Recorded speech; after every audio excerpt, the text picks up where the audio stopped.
another episode of Media Strikes Back. We have a fantastic lineup on tonight's show. Goofy Footer, The Bamboos, Pole Divas and Midnight Militia. And also joining us in the studio is JD, the lovely Joanna, and Chris will rock your world, Gibson. But first we have JD. Well, Chris does rock everybody's world, let's be honest. I couldn't help myself. How are you? I'm smashing. You're smashing. I'm pretty smashing too. I went and saw this awesome band, Goofy Footer. You heard it first. You did hear it first. I went and saw this awesome band, Goofy Footer. The guys just so chilled and relaxed, easygoing. I like the name, Goofy Footer. Yeah, and believe it or not, the one question that we didn't ask during the interview was, hey, what's your band called? And why are they called that? What's your band called? What's your band called? We knew what their band was called. But when we did ask afterwards, they were telling us, and Goofy Footer actually means a left-footed surfer. Wow, it actually means left foot surfers. Yeah, so that's pretty cool because they're all about surf rock and they like to mix it up and they sing about songs and themes about Melbourne. So they're really cool, easygoing guys. Yeah, cool. You know, one of them's a bricklayer. I mean, very cool. They are cool. Let's check out Goofy Footer and then we'll come back and have a chat.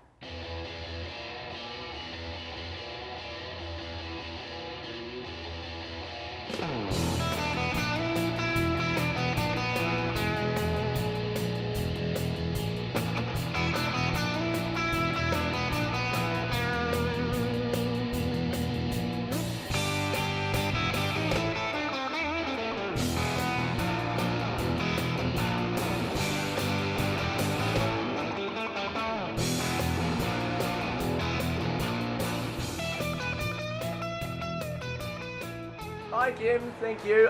We're here with Goofy Footer tonight, so we'd like to introduce you to two members of the band, and they are of course Glenn and Nat. So welcome to the show, Glenn and Nat. Thank you for having us, guys. So absolute pleasure. What sort of style of music does Goofy Footer play? Well, it's very hard to categorise it because we sort of loosely term ourselves as surf rock, and that can cover quite a vast array of genres, if you like, because our style sort of varies from headbanging sort of skate punk type surf music, if you like, right through to laid back acoustic atmospheric music, so like you're around a campfire at the beach type thing. I think it's great when you have so many different styles of music because you cater for such a variety of different audiences at the same time. So when one person might like a particular style of music or a song and call it their favourite, someone could like something completely different. So yeah, exactly. That's really great to have. Yeah, thanks. Yeah, well, we're aiming for that. We're not trying to please everyone. Yeah. It's nice to be able to have a variance in your set, so you can sort of go through all the emotions. That's right, and you'll probably find that at times you probably feed off the audience, and that would give you an idea of where you need to go next for your next song, whether it be that heavy headbanging or something a bit more mellow and brought back. That's right, and we tend to have a set which automatically sort of takes us through that journey. But we do have the scope to swap a few things around, if the mood calls for it. So. And what's coming up for the band? Well, we're actually just about to record some videos. So to help lift our profile a bit, because most of your viewers would never have heard of us actually. So we're trying to get out there a bit and get ourselves up on the tube and in front of people. So that's our next task, is to get these videos in the can, and then hopefully you'll start seeing us playing around the place. Fabulous. And how long have you been a band? It's only a fairly new project. We've probably been going about a year. Okay. It started out as a different project, and then it sort of became a band. Right. So we've had a few stops and starts, but we've finally settled on the lineup. We've got a great lineup at the moment of there's four guys who are just all going in the same direction, all have the same,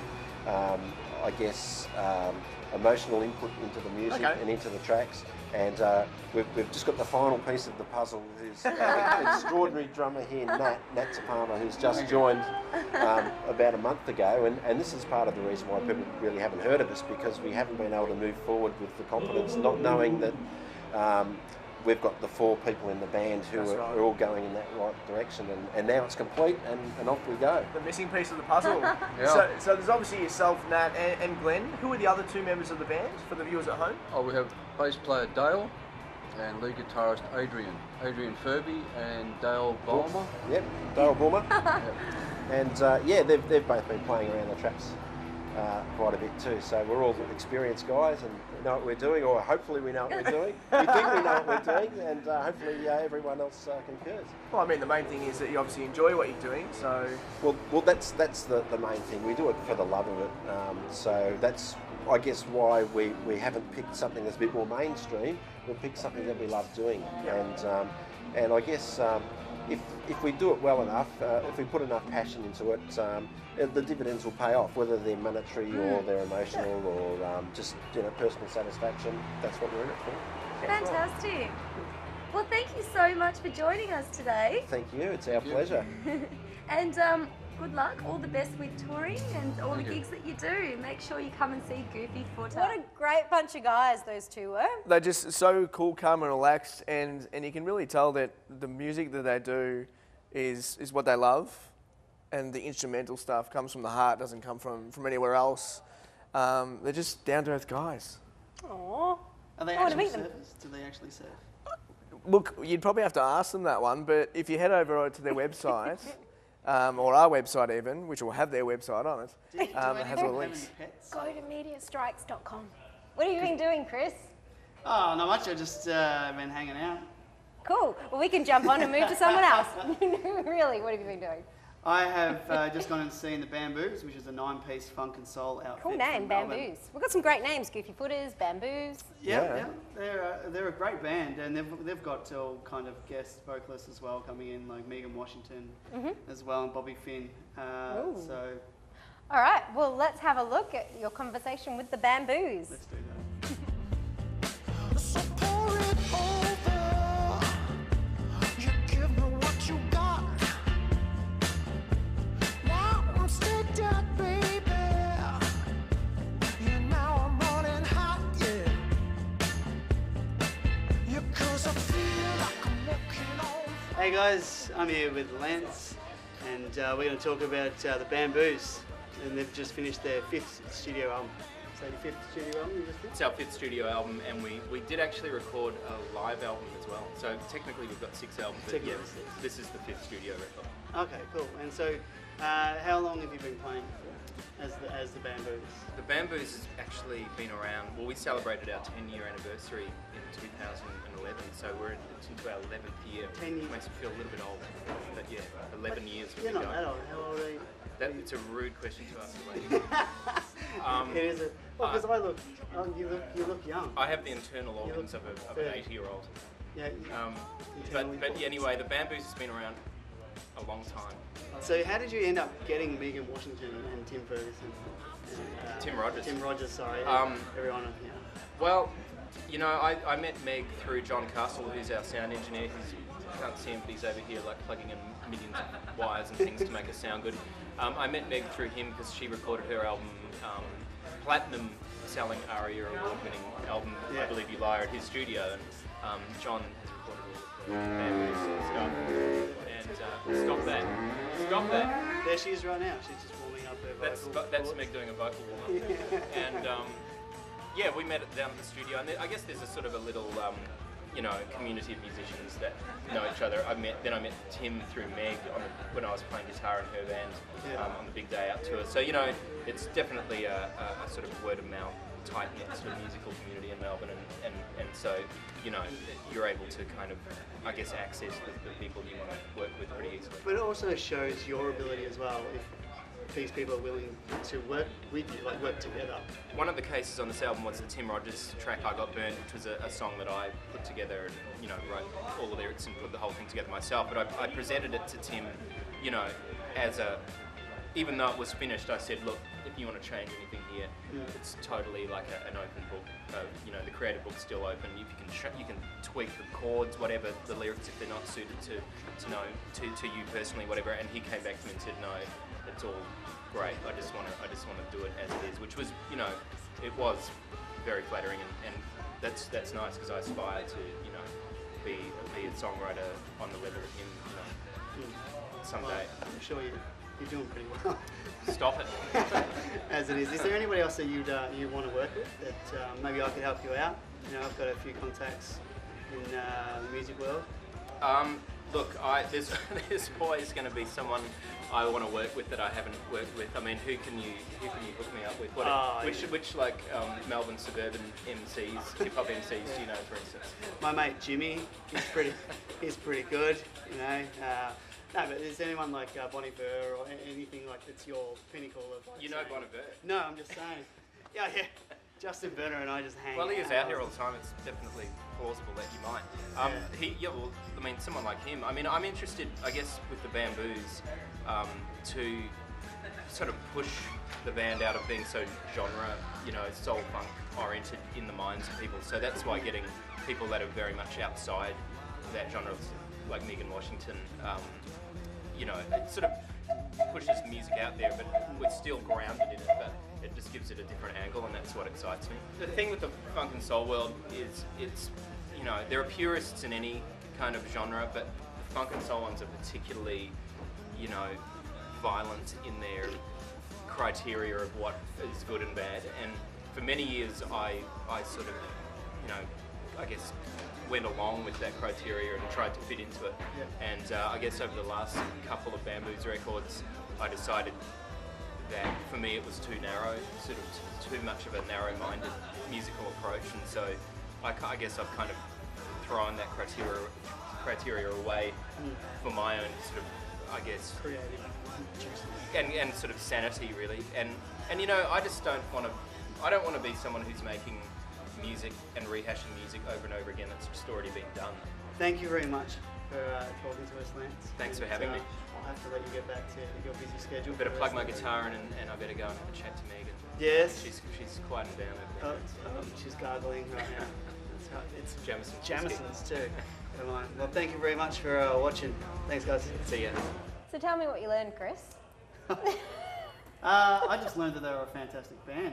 It's so many people involved in that band and just different instruments, and it's one of those outfits that when you see them live, that's when you really start to appreciate how amazing they are.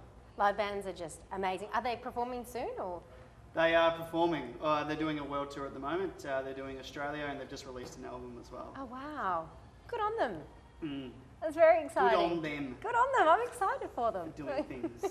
Yes, it is exciting. Don't you think, JD? I do, and this whole bamboo thing has got me thinking of pandas.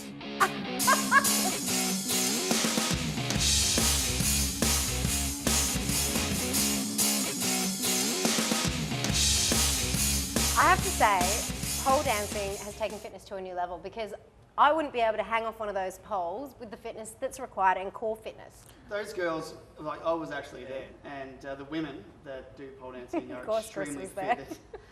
I was there, but you just didn't see me. But they are cut. Those women are extremely fit, and I have recently found out I've got high cholesterol, so I should probably go check out pole dancing. I don't think, Chris, you have the core fitness. What do you think, JD? I didn't see you there, but obviously you would have been in awe of the women's fitness and maybe even put to shame, I guess. I know that even if I was there, I'd be sort of like, yeah, I'm going to JD, you do personal training as well, you were saying. Yeah, I've got a fitness background as well, and yeah, I don't even have a six-pack like that. It's crazy. Oh, the best thing about pole dancing is it's just watching these athletes in their peak and the abilities that they have. And plus, you know, who doesn't love watching a bit of sport when there's a chance of seeing boobs?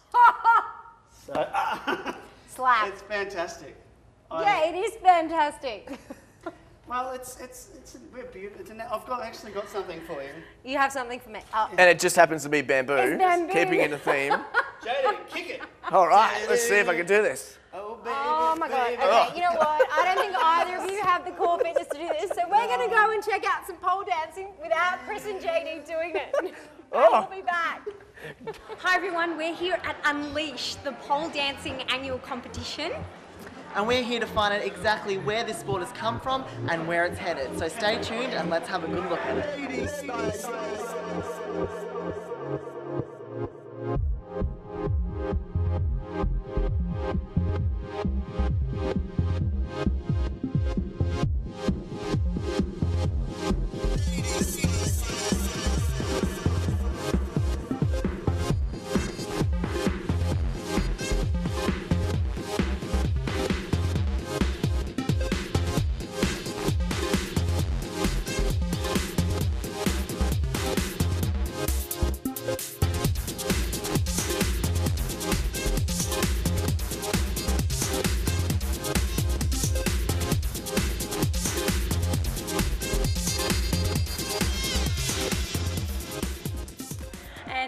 Grace is going to tell us a little bit about her, her as a pole dancer and how she does it as a fitness. So, Gracie, tell us about the Australian Pole Fitness Championships this year that you won.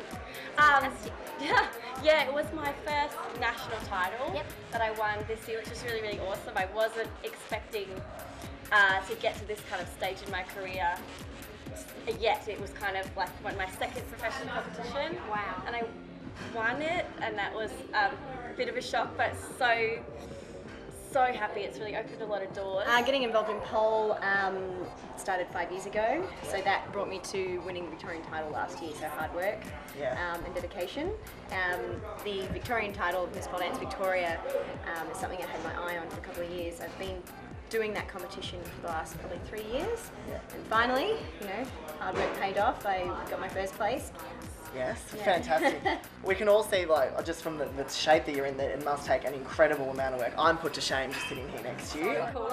And how have people's perception of pole dancing, has it changed? It definitely has changed. Yeah. There's still a lot of uneducated people out there about what it is that we do, but it's opening up so much, especially through media, like stuff like this. Really opening people's minds to what's actually going on, and that we're actually athletes and dancers, not just like jumping on a pole. Wow. So, and has it helped people get fitness results? Oh my their God, fitness goals? yes. Yes, it's like a revolution kind of thing. Wow.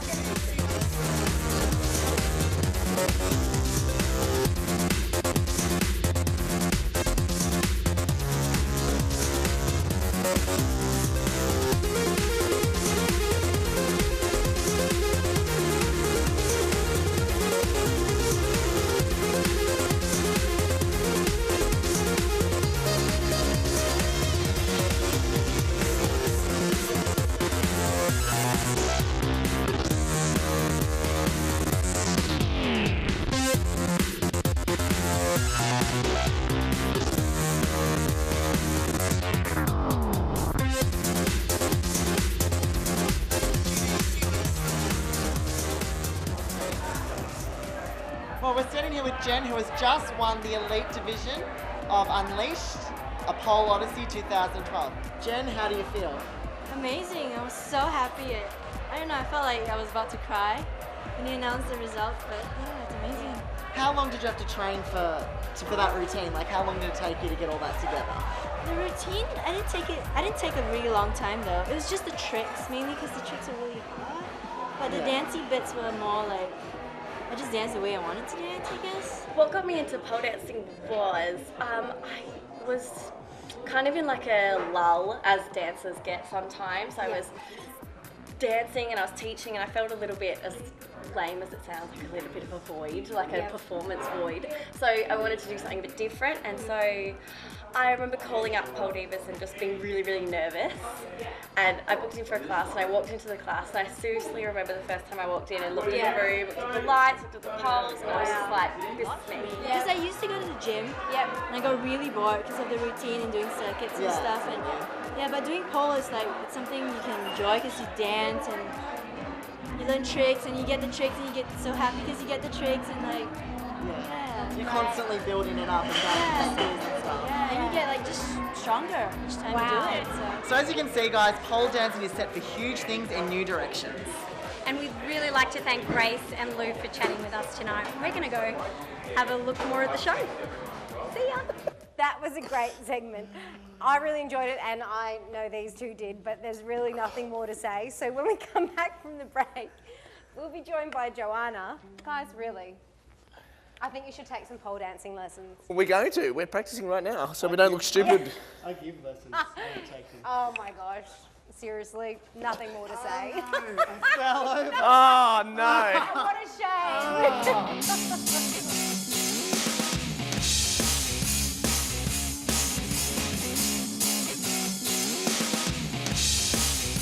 Welcome back from the break.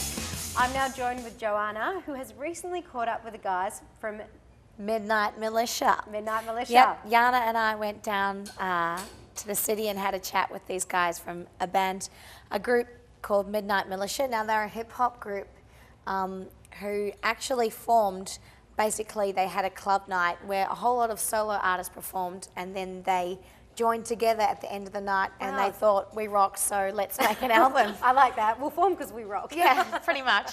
Go on. Yeah, Brilliant. so the group's actually made up of 9 members. 9. Wow, that's a lot. Yeah. All right, well, let's check out Midnight Militia and see what these guys are all about. What's up, guys? I'm excited to be here. Yana's excited too. Yana's excited too. Definitely. We're here with a new hip-hop group that formed about a year ago. Their name is Midnight Militia. They go all day, every day. Ain't gotta worry in the world, yo. While you sitting home, worry about your girl foe. Static by the phone, feeling all alone. Watch the clock ticking, thinking is she ever coming home? I feel bad for your son. I got 99 problems, you can handle the one. 99 bottles, time for having some fun. Line them all up while I stand, I ain't done. Well, I'll tell you how it all started. Lee here had a gig, he had a launch for his own disc, and he asked a few of us to perform there. So that's myself and SK, we both did our own sets. And then everybody else who was on Lee's CD all performed as well during Lee's set. By the end of the night, we decided, you know what, this was a big success, so we should try to do something like this more often. I checked out some of your videos of your shows and they look really intense, obviously. Like there's so much swag, as we've been talking about. And I want to know, what's your pre-show ritual? Do you guys like have a massive meal? Do you maybe Do you want the have a truth or drink? the lie? The lie first. The lie first. That's always a bit more interesting. We sit down, interesting. we have a meal, we say grace, and we pray that everything's going to go. If we sit there and do that before a show, we probably won't be too amped when we get on the stage. And so you've been around for about a year as a group. Yep. And where essentially would you like to go with this? Like to go? I want to perform at Madison Square Garden. Oh, yeah. I'm there. That's where I'm going. Let's ride like we're driving with the lights out, pedal to the metal. Welcome to my lifestyle. Living fast on the road to success. No need to stress, couldn't care less if I wipe out. I'm pure filth, kicking with my dogs. Quit a championship team and kick my dog to the curb. That's my word. I had to chase my dream, flip the world 2 birds. It don't feel good, it feels superb. Got nothing to worry about except for new birds. Leaving a legacy all through birds, through words, 2 words. Midnight Millie, you heard? Don't be silly. We'll try to debate it, y'all. The way we living life is sensational. Willing to die for each other while the smoke's in the air. We gon' fly with each other, you know. Were you guys always quite musical growing up? Like, was it always in you? I'm always curious to know this. Like, are you born with this kind of gift? Do you know? I've always listened. Kind of. Listened to music forever. Me personally, like I've never had an issue with remembering words. So be it commercials or jingles or any songs, words kind of just stuck to me. I've got a Scottish background, so music's been there, but not anything like what we're doing. My grandfather plays bagpipes, so I had to be playing bagpipes at a young age, but that was a good start. handed over as soon as I could play.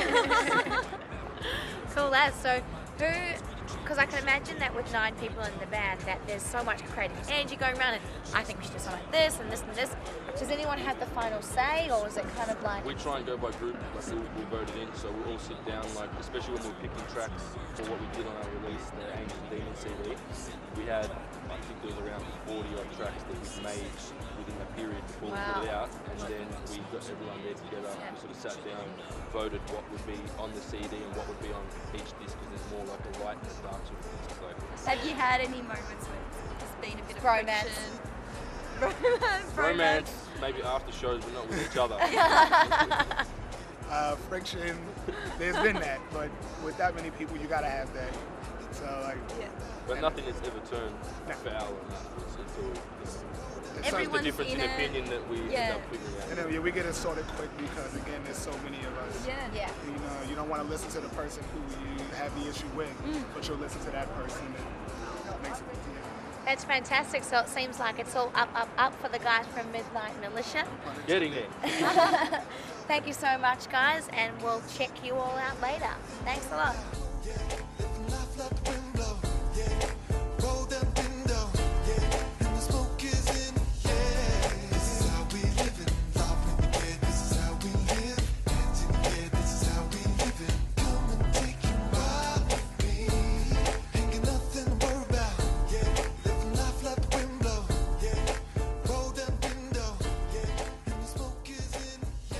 Wow, it looks like you had a great time there. They were awesome. We busted out some rhymes. Busted out some rhymes, eh? Can you bust out rhymes? Definitely not, and I don't think you'd want to see it. Guys, if you want to go to our website and you can score some Midnight Militia merchandise, we've got some CDs and some of their T-shirts as well where That's you can great. catch. That's great. Yeah, I want to jump online now. Well, why don't we all jump online and check out what else we've got to go on the show? Exactly. So go to www.mediastrikes.com.au and jump online for some free merchandise. But until next week, we'll see you then. Bye-bye.